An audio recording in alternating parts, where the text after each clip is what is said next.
Okay, yeah, that's me dead. I'm gonna pull up the Argentina thing. Okay. Who's ready for the funniest and Capistan memes? Only available in Argentina, home of the president who was the guy from Chainsaw Man. Police in Misiones province, I don't know where that is, but it's in Argentina somewhere. Take to streets as pay protest intensifies. You heard that right. The police have now temporarily joined the protesters in the protest against Milei's government. Very goofy things happening. This is as per the Buenos Aires Times. I've referred to this outlet before when referring to, I think, the election stuff.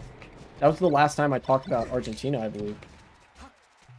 It's like pretty shortly after the election happened.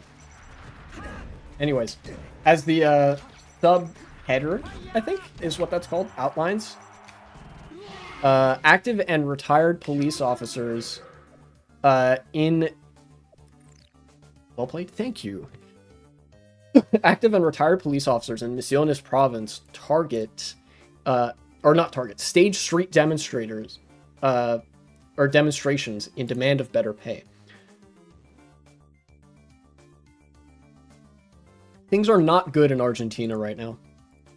Law enforcement officers are normally expected to keep the peace, but residents in Posadas in the northeast of Argentina were greeted by the rare sight of police protesting last weekend. So, although this may sound really cool, do not be fooled. The police are not there to, like, hang out with the protesters long-term or support them in any appreciable capacity. They're there for one thing, and that is the police salaries. That's the only reason that they've taken to the streets. In fact, there are cops that say as much later. Active and retired cops in Misiones province began staging street demonstrations last Friday in demand of better pay. The protest continued into a second day on Saturday. So this would be from last week, I believe. Oh. Sparking a meeting of President Javier Milei's crisis committee in Buenos Aires.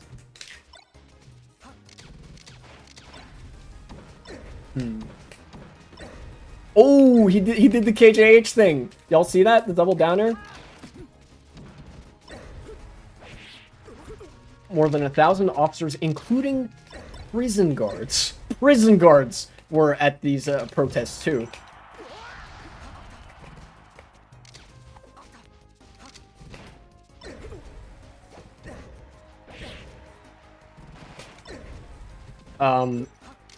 Took part in the rallies in Posadas, which I don't know too much about where any of these provinces are, but yeah. Some 1,000 kilometers from the capital. Police gathered outside the Comando Radioteléctrico, the unit that manages operations in emergency situations. I see. I'm dead. At the entrance to the building, relatives of police officers have set up a camp with communal cooking pots. So they're, you know, they're really taking, well, they're taking their own protests at the very least pretty seriously.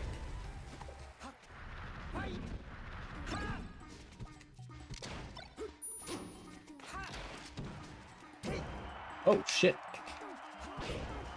Get him out of here. Whew.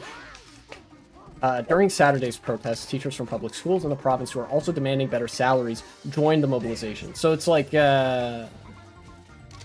know, people are joining the cops, but the cops aren't exactly joining the other protesters, if that makes sense.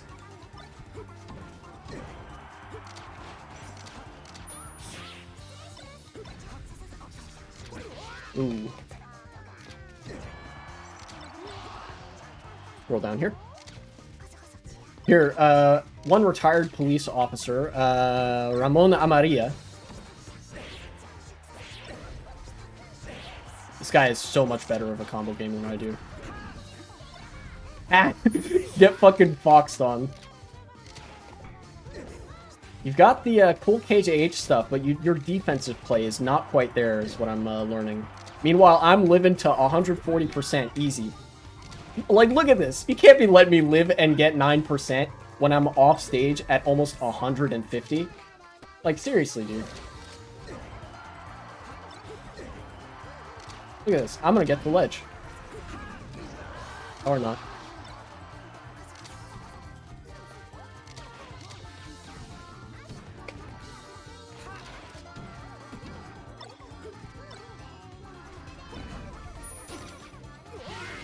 Well then. Here we go. Amarias told AFP that the protesting officers' demands are legitimate and that they're seeking to re-establish a dialogue with the authorities over pay. So the only reason that the police are out there is because they're not getting paid enough. They don't care that much, if at all, about the broader society around them, because at the end of the day, they're doing exactly what they're supposed to do, which is be class traitors. You know, police have to work for a living, yes, but their job is to act against the interest of the working class and in favor of the interests of the capital class, right? And so they only want to secure for themselves and their own interests enough material comfort to continue doing that job. I'm living? That's nuts.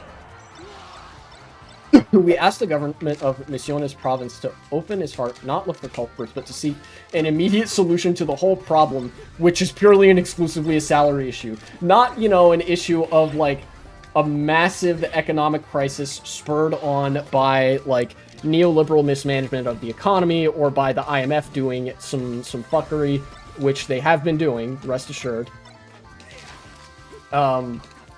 No, it's just because, you know, we're not getting paid enough. That's the only issue.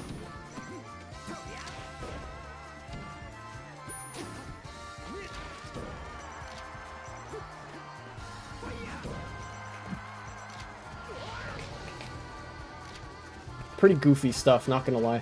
I think that's kind of all the time I want to spend on that. I want to get to the specific circumstances that are currently occurring, because the circumstances are really goofy.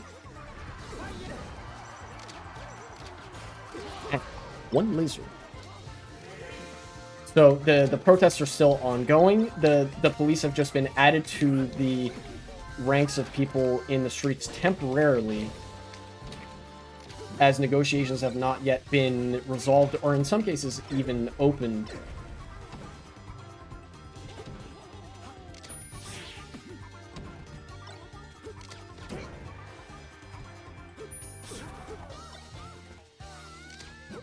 What a dash dance! So how, like... So how bad are things in Argentina right now? That's, like, pretty important to this. That, like, things gotta be pretty damn bad for the cops to take to the streets. Just from my recollection, I'll find a news source that corroborates this later. Inflation in Argentina, like, you know, price increases, all the rest, is approximately 10% per month, which is insane. Like, apparently, I'm not sure how the math on this works out, but I think the current projected rate of inflation, like the currency losing its value, is more like almost 300% per year. And already the peso, the Argentinian peso, has sunk to such a low depth that it is currently at 1,280 to the US dollar. And these have been the consequences of Javier Milei making the moves to dollarize the US, or not US, to dollarize the Argentinian economy. Ours was 14% last year, which is not good, but I mean, that's survivable. You know, that inflation rate, fundamentally, you can come back from that. You know, certainly countries have come back from somewhat worse.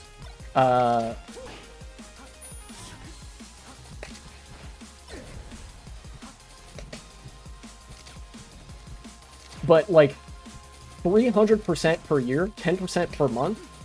And they, I think, recently introduced a new biggest money bill size. Is like, that's hyperinflation territory. You've now entered the territory of like Weimar Germany leading up to World War II. Like, it's that bad. First single-digit inflation in 6 months. As here, old. Oh yeah. Okay, here's a piece from Associated Press. Argentina's monthly inflation rate eased to a single-digit rate in April for the first time in half a year. That's ever since Milei has been president.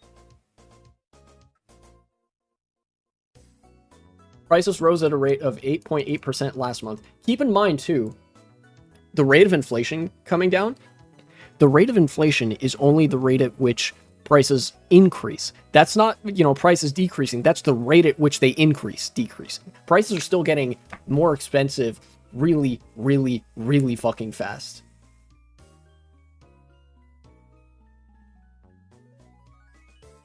Here we go.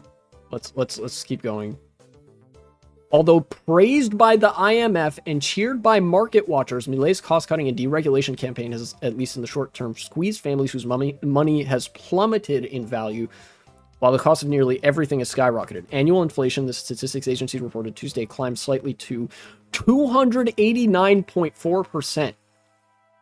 That would be the projected rate. People are in pain, said 23-year-old, hey, that's how old I am, Agustin Perez, a supermarket worker in the suburbs of Buenos Aires, who said his rent had soared by 90% since Milei deregulated the real estate market, and his electricity bill had nearly tripled since the government slashed subsidies. They say things are getting better, but how? I don't understand. Milei's social media feed in recent weeks has become a stream of good economic news. Argentine bonds posting some of the best gains among emerging markets. Officials celebrating... let's see, officials celebrating its first quarterly surplus since 2008. And the IMF announcing Monday to release another $800 million loan. Symbolic vote of confidence in Milei's policies, in his overhaul. So the IMF is of course part and parcel to this. And you might be wondering, like, look, with people suffering so hard, why are the IMF types cheering so hard? Like, why are the supposed market watchers, like, so happy? Because they ultimately don't care about the suffering of like workers and stuff like that. Everybody who's suffering in Argentina right now, fundamentally, they are a worker. That's who's suffering. And the IMF's job is to not care about those people. The IMF is concerned with maintaining a colonial, like, neo-colonial world order.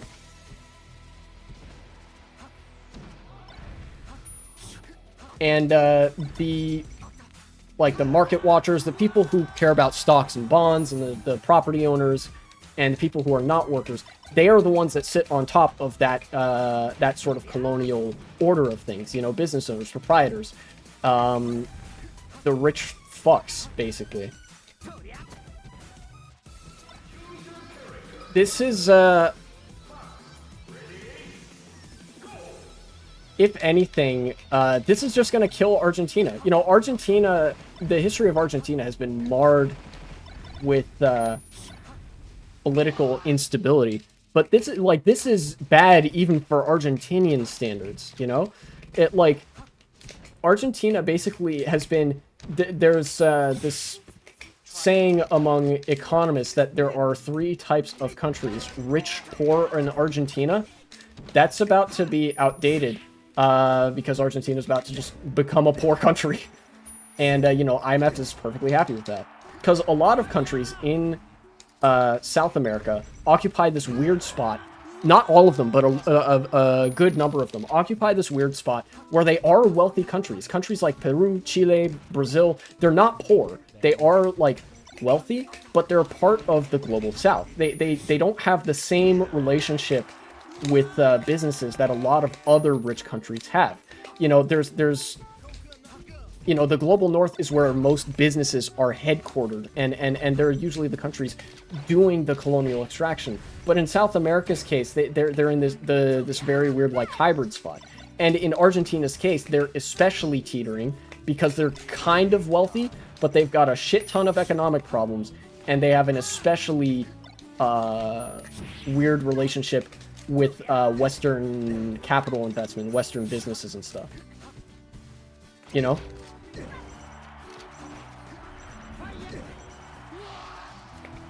This guy must be really bad on fountain drinks. He was kind of fucking me up on Stadium.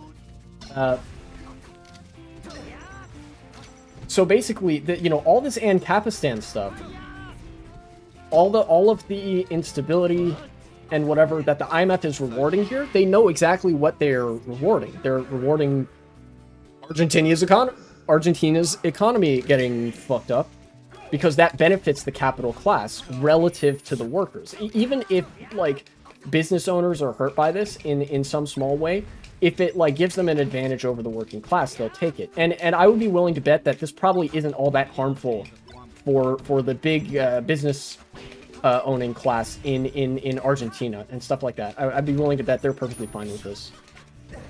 Like, their interests aren't being hurt at all. In fact, their interests are being served here.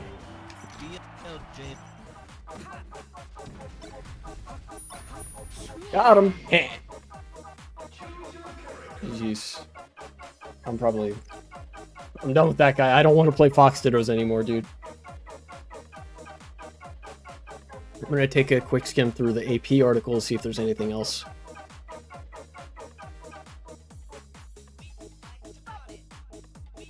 This is going to be the biggest economic crash in Argentinian history. And that's saying something, because this is Argentina. This isn't like a more stable country.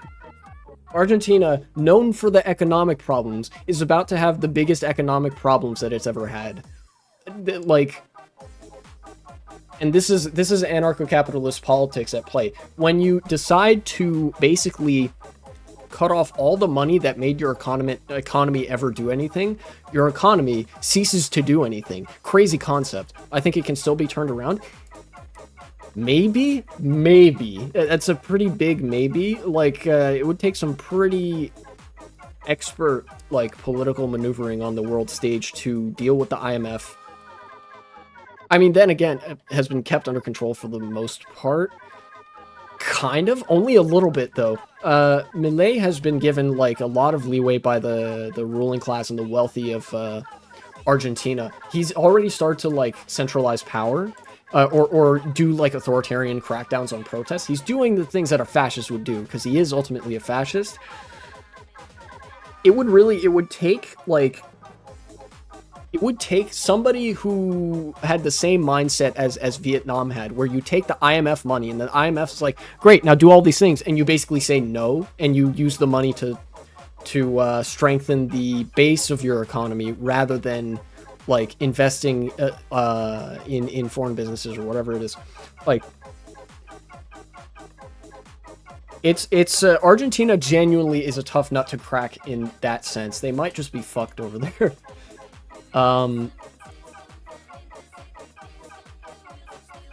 You know, if anything was going to result in an overthrow of the government, it actually might be this. Like, the things getting this bad this fast is actually unprecedented since, like, Zimbabwe or Weimar Germany. Even Turkey, heavily memed on for the inflation, I don't think has ever had inflation this bad. And their currency isn't this weak either. You know? I don't know. I don't feel comfortable predicting a whole lot, because this is a very turbulent situation from which it's hard to predict stuff. And it's a more complex scenario in terms of competing interests and whatnot. I guess the workers just want to, like, not starve, and the government is pretty committed, the president and the parties in power, because the other, like, even the opposition party wasn't great. You know, economic problems still were a thing under their rule as well. It's actually a really good air dodge, even if it was by accident.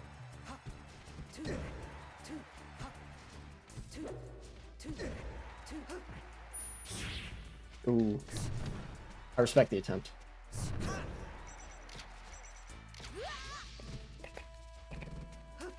Yeah, it's disappointing to say, and I feel like there should be something more that I have to offer. Usually I feel like I try to find something positive to say or more interesting. I think Argentina is just going to become a poor country. I think that they're actually just completing a very painful slide backwards in status from a very tumultuous, wealthy country to a country that actually isn't that wealthy at all, in addition to having the problems with their relationship with like Western businesses that a lot of other countries have. You know, it's going to start looking a lot more like any other global South nation.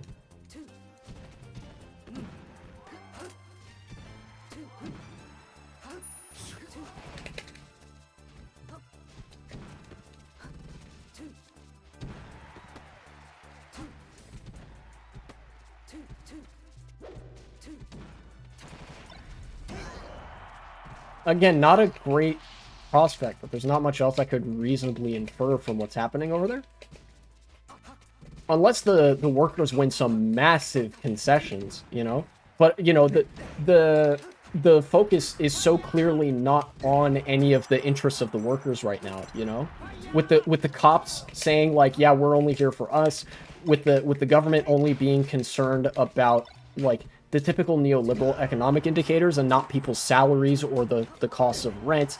Like, the government in Argentina seems wholly unconcerned with economic metrics that primarily impact the workers' abilities to survive. You know, inflation, for all the things that it does meaningfully indicate, is more so an indication of how difficult it's going to be for companies to get the profits that they want. You know, inflation isn't, like, evenly distributed. You would have to, from the perspective of workers, you would have to look at specific costs like food and rent and healthcare and other associated things, right? But for companies, what they're concerned about is the broader economic indices that don't mean much from a daily, like a quotidian perspective, you know? Basically, what I'm trying to say is that the workers don't have the kind of institutional power that I think would lead to anything positive happening in this situation. I think there's too much, there's not enough labor presence in the halls of power and whatnot, especially because Milei's party is in power as well, and they're like an ANCAP party. He's not just a lone ANCAP, he's a member of a party that believes more or less the same things that he does. You know?